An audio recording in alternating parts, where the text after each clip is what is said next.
Okay, guys, we're on the last movie in my Marvel Cinematic Universe Road to Civil War reviews, and we're going to be talking about a very small character in a giant movie. No? Nobody? Nobody thought that was funny? Okay, then, bad quips. We're going to be talking about Ant-Man. So, Ant-Man, it's a movie about Scott Lang, who is trying to clean up. He's trying to become a better man for his daughter, Cassie. And then Dr. Hank Pym finds Scott, contacts him, and he tells him he needs to put on the Ant-Man suit to stop an evil billionaire named Darren Cross from destroying almost the entire world with the Yellow Jacket suits. And Scott, who is desperate to change his ways, does so. Okay, so here's my history with Ant-Man, the character of Ant-Man. When I was a kid, the first time I ever heard of Ant-Man was when I watched the Ultimate Avengers movie and saw him in that. And then the Avengers Earth's Mightiest Heroes cartoon aired, and I love that show. I absolutely love it. And it's how I got to be a huge fan of Ant-Man. But throughout years, I've talked to people about Ant-Man. The people who don't know who he is are just, like, what? Ant-Man? Who's that? And the people who do know who Ant-Man is probably think he's a lame hero, and I just didn't accept that because I thought Ant-Man was a cool character, and I thought, oh, man, Ant-Man should get his own movie. Then people would start realizing how great a hero he is. Then this bad boy comes in and changes all that.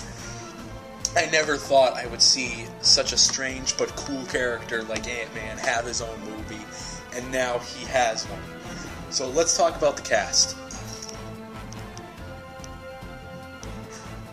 Sorry about that long pause for a second. Anyways, the cast. Paul Rudd as Scott Lang. Okay, when I first heard Paul Rudd was playing Scott Lang for this movie, I didn't understand why, because I usually saw Paul Rudd as a comedian. I didn't see him as a superhero or anything like that, so I wasn't sure how that was going to work. But it did work, surprisingly, in a really great way. Paul Rudd nails it as this character. And now I'm going to see this guy play Ant-Man for years to come, and I'm looking forward to it now. Michael Douglas as Hank Pym. Okay, Michael Douglas was a pretty questionable casting choice, too, because in the comics, Hank Pym isn't that old. But, sorry about that. But they do a great job at explaining why Hank Pym is old in this movie. They state he used to be Ant-Man, but then he gave up because of something that happened to his wife, Janet Van Dyne, who was also the Wasp in the comics. And now he's old, and he needs someone else to take on the Ant-Man role, which I thought is great. Michael Douglas is a really great actor, so it's great to see him as this character. Evangeline Lilly as Hope Van Dyne. Alright, when I first heard they were using Hope Van Dyne, not Janet Van Dyne, I thought, Hank Pym's daughter? Really? I was scared they were probably going to mess up the comics, and I didn't want this movie to be bad. Well, it wasn't bad. This is a great movie, but I was scared, but it works, too. The casting in this movie totally works. I looked up that Hope Van Dyne was actually in the comics, and she was a supervillain, but this was a different version of her. Corey Stoll as Darren Cross, the Yellow Jacket. I thought the Yellow Jacket was a pretty badass villain in this movie, and Corey Stoll seemed to do a really great job at playing the character. Michael Pena as Luis. This has to be the funniest character Marvel has ever given us, because he was just so funny. Oh, hey, Scott, take out my bruise from last week, eh? Oh, that's some David Copperfield shit right there. Scott, where you at, bro? Oh, that's so cool.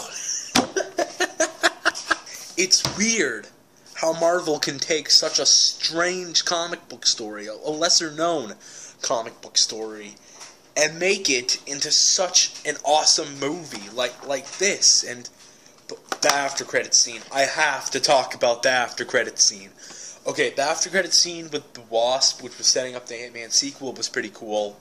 But the very end of the movie, where we see the Winter Soldier and he's all like locked in something, and then we see Sam Wilson, the Falcon, and Steve Rogers, Captain America, walk in, and he says, "Should we tell Stark?" Nah, he'll probably not believe us. And then Sam's all like, "I know a guy." Of course, he's talking about Ant-Man, because Falcon is in this movie, and he and Ant-Man have a fight because Ant-Man's trying to save the world and stuff. So Ant-Man, it's a great film. It's a fun movie. It's probably a great addition to the Marvel Universe. It is. It really is. And I'm giving Ant-Man an A. Alright. We're all wrapped up. We're finished this Road to Civil War reviews. And I had a lot of fun rewatching these movies and reviewing them. And oh my god! Captain America Civil War gets released next week. I mean, next month. A little bit of mumbling up words there. Anyways, next month. Captain America Civil War. Oh boy, I am so excited.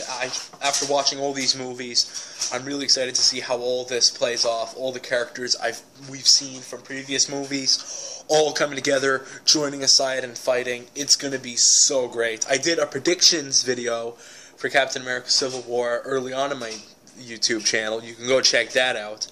So anyways, like, comment, and subscribe. Goodbye.